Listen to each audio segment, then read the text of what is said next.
Hello बच्चों, नमस्कार।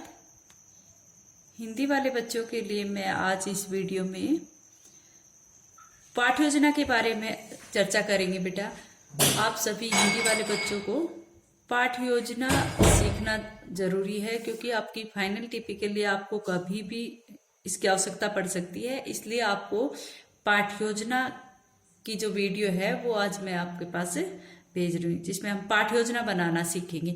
मैं इसका वीडियो भी आपके पास डालूंगी और इसकी जो फोटो, नोट्स की जो फोटो है वो भी भेजूंगी। बेटा, मैंने यहाँ पर एक डायरी ली है जो मोनिका जांगीर नाम की लड़की की है।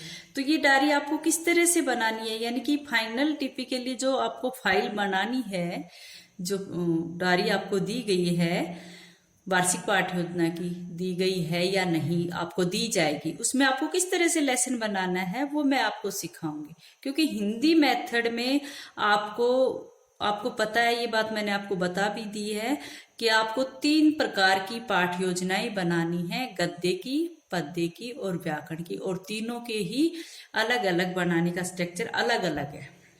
आप सभी जानते हैं कि उसके शिक्षण उद्देश्यों के अनुसार उसमें जो अपेक्षित व्यवहारगत परिवर्तन है वो भी अलग अलग है। और अंदर पाठ योजना बनाने की, जैसे आपने माइक्रो टीचिंग में आपको पता चल गया था कि किस विधा में किस प्रकार से हमें पढ़ाना है और किस तरह की पाठ योजना हमें बनानी है। ठीक है, तो घबराने की कोई बात नहीं है। अगर वीडियो में समझ में आता है तो ठीक है, वरना मैं आपके पास नोट्स की फोटोकॉपी भेजूंगी। आप आराम से पहले सुन लो और बाद में उसमें देखकर आराम से आपको अपनी पाठ योजना बनानी है। ठीक है, बीएड सेकेंड ईयर वाले बच्चों को तो पाठ योजना बनानी आती है। ये विशेष मैं बीएड फर्स्ट ईयर वाले बच्चों के लिए भेज रही हूँ, और जहां भी आपको समझ में नहीं आएगा मैं वहां पर रिपीट कर सकती हूँ। बाकी आप समझने की कोशिश करें, शायद आप समझ जाओगे। ठीक है, तो सबसे पहले हम अपनी डायरी में जो फ्रंट वाला पेज है, यानी कि किसी भी डायरी का जो ये वाला पेज है, इसके ऊपर अपना लेसन बनाना शुरू करेंगे। जो आपकी वार्षिक पाठ योजना की डायरी होगी उसमें आपको एक पेज पर, यानी कि इस पेज पर आपको लिखना है, बाकी इस साइड का जो पेज है उसको फ्री छोड़ना है। ठीक है, इस पे मिनीचर वगैरह लगाना है। लेकिन ये जो मोटी डायरी है जिसमें आपको 20 लेसन बनाने हैं, उसमें तो आपको प्रत्येक पेज के, यानी कि प्रत्येक पृष्ठ के ऊपर आपको आपकी पाठ योजना बनानी है इस प्रकार से। ठीक है, मैं आपको धीरे धीरे समझाऊंगी, वरना आपको समझ में नहीं आएगा। ठीक है, क्योंकि पाठ योजना, ये जो हिंदी की पाठ योजना है ये थोड़ी कठिन पड़ती है बच्चों के लिए शुरू में बनाने के लिए। एक बार आपको बनानी आ जाएगी तो उसके बाद आप आराम से बना पाओगे। आपको 3 पाठ योजनाएं बनानी मैं यहाँ पर सिखाऊंगी। ठीक है, तो यहाँ पर जैसे मोटी डायरी में तो आप यहाँ पर दैनिक पाठ योजना लिखोगे। ठीक है, और आपकी जो वार्षिक पाठ योजना है उसमें आप सिर्फ पाठ योजना लिख सकते हो। तो यहाँ पर सबसे पहले आप लिखोगे विद्यालय का नाम। विद्यालय का नाम, तो जो इंटर्नशिप पे जो बच्चे जिस स्कूल में जाती हैं वहां पर वो बच्चे अपने उस इंटर्नशिप वाले स्कूल का नाम लिखती हैं। जब आप इंटर्नशिप के लिए जाओगे तो जो भी राजकीय है, उच्च प्राथमिक है, उच्च माध्यमिक विद्यालय, वहां पर आप उस विद्यालय का नाम लिखोगे। सबसे पहले आएगा विद्यालय का नाम। ठीक है, जहां भी आपका फाइनल लेसन के लिए जिस भी स्कूल में जाओगे उसका नाम। ठीक है, या फिर यहाँ आप अपने बाबा केदारनाथ में दे रहे हो तो वहां पर भी आप अपने बाबा केदारनाथ शिक्षक प्रशिक्षण महाविद्यालय का नाम लिख सकते हो। ठीक है, तो सबसे पहले आपने लिखा विद्यालय का नाम। उसी के बिल्कुल सामने आपने लिखा कक्षा 7वीं। यहाँ पर कक्षा 7वीं लिखोगे, 7th नहीं लिखोगे। ठीक है, नेक्स्ट लाइन में आप लिखोगे छात्राध्यापिका का नाम। यानी कि जैसे इस लड़की का नाम मोनिका जांगीर था तो इसने अपना नाम यहाँ पर, छात्राध्यापिका का नाम मोनिका जांगीर। आप सभी अपना अपना नाम यहाँ पर लिखोगे, न कि किसी दूसरे का। ठीक है, कालांश, उसके सामने बिल्कुल सामने क्या लिखोगे, कालांश, जिस पीरियड में आप पढ़ा रहे हो। ठीक है, फिर आता है दिनांक।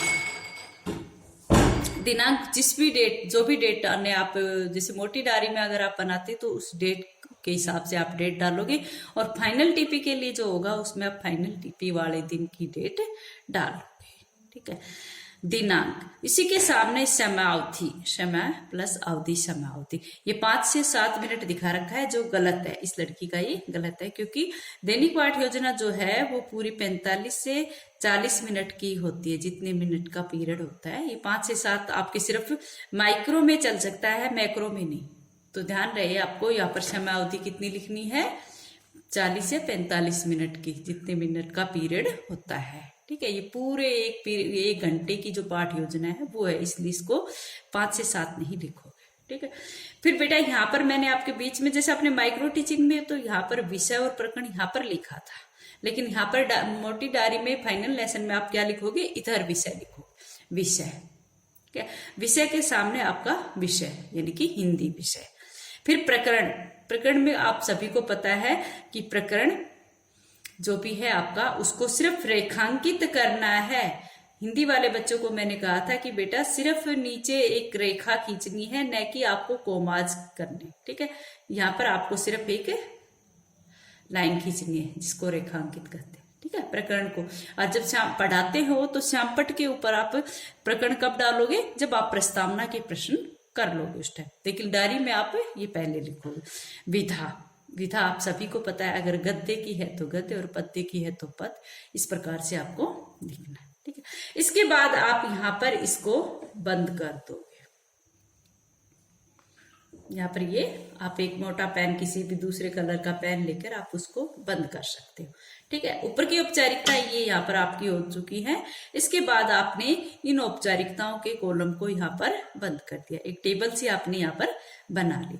उसके बाद यहाँ पर जो आपकी कॉपी का, नोटबुक का जो हाशिया होता है, उस हाशिए का थोड़ा सा, भाई वो हाशिया तो यहाँ से आता है, लेकिन आप इसको थोड़ा बड़ा करोगे। यहाँ पर आप इसकी एक लाइन खींचोगे स्केल से, और यहाँ पर एक दो लाइन छोड़कर यहाँ पर एक लाइन यूं खींचोगे। ठीक है, क्योंकि ये मेन हेडिंग है आपकी।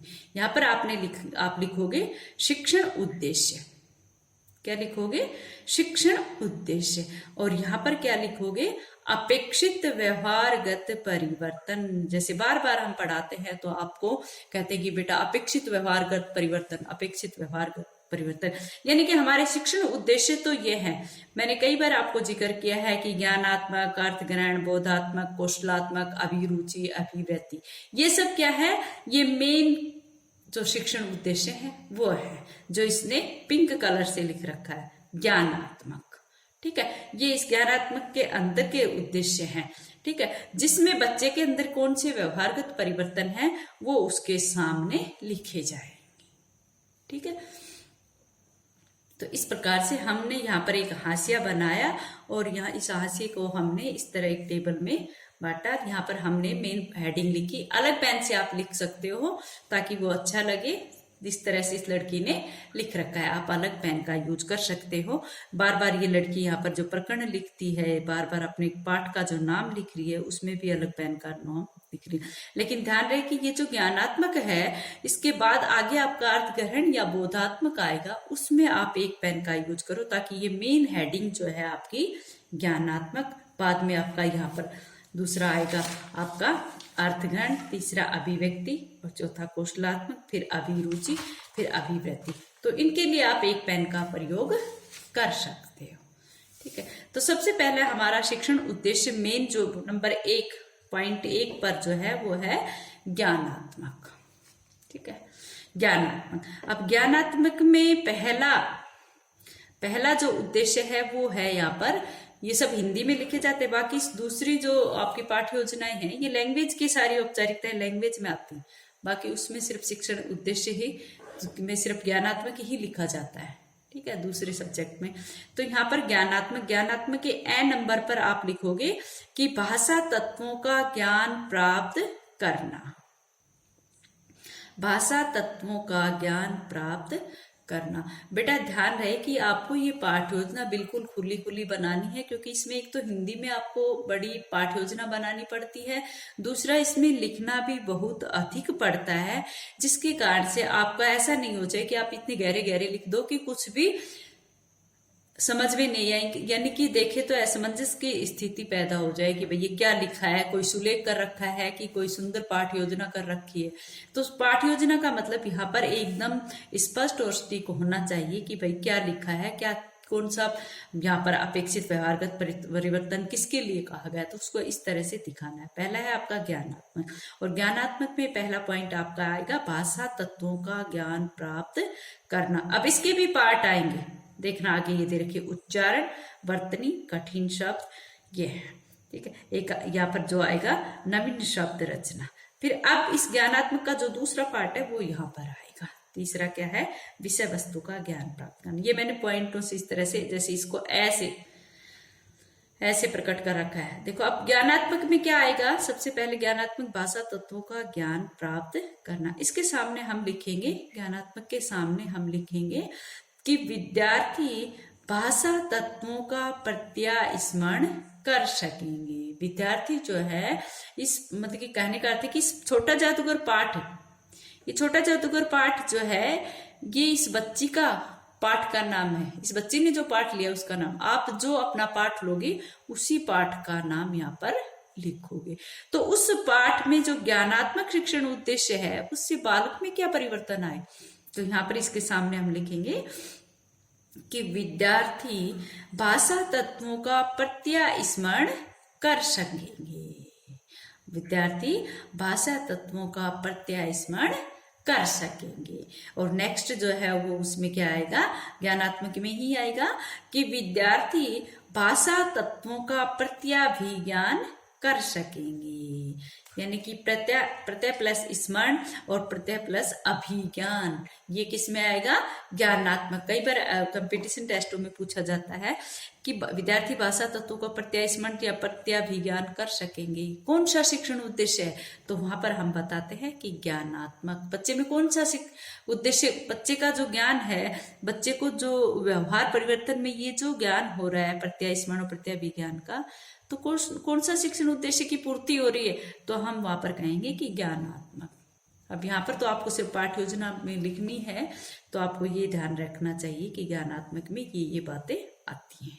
तो ये किस में आ गया, ज्ञानात्मक के किस टॉपिक में आ गया, भाषा तत्वों का ज्ञान प्राप्त करने। ठीक है, नेक्स्ट इसका इसी का पार्ट ए का भाषा तत्व वाले इसका पार्ट आएगा। सबसे पहला आएगा उच्चारण, नंबर 1 पर आएगा उच्चारण। सभी को स्पष्ट दिखना चाहिए, सभी को समझ में आना चाहिए। देखो बेटा, ये इसका पार्ट है, नंबर ए का पार्ट है उच्चारण। और उच्चारण के सामने हम क्या लिखेंगे, विद्यार्थी छोटा जादूगर पाठ में आए कठिन शब्दों का उच्चारण शुद्ध कर सकेंगे।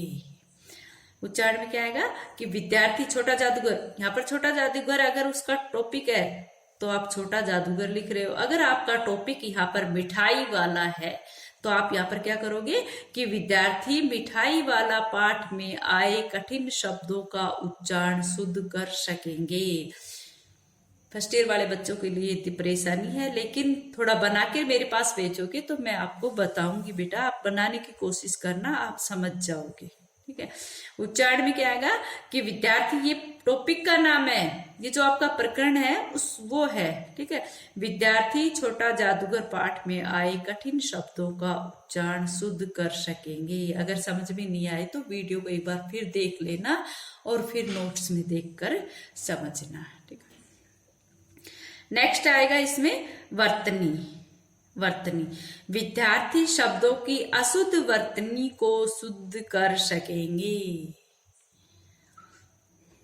वर्तनी में क्या आएगा, वर्तनी जो शिक्षण उद्देश्य है किसका पार्ट है, भाषा तत्वों का ही पार्ट है। और उसमें वर्तनी का मतलब यहाँ पर कि क्या होगा, विद्यार्थी में परिवर्तन क्या होगा कि विद्यार्थी शब्दों की अशुद्ध वर्तनी को शुद्ध कर सकेंगे। यानी कि इस पाठ को पढ़ने से विद्यार्थी क्या करेगा, जो अशुद्ध वर्तनी है, जो अशुद्ध शब्द है, उनको भी शुद्ध कर सकेंगे। अच्छा बच्चों, आज मैं इतना ही पढ़ाऊंगी क्योंकि फिर ज्यादा कराने से आपके समझ में नहीं आएगा। ठीक है, आगे कल कराएं।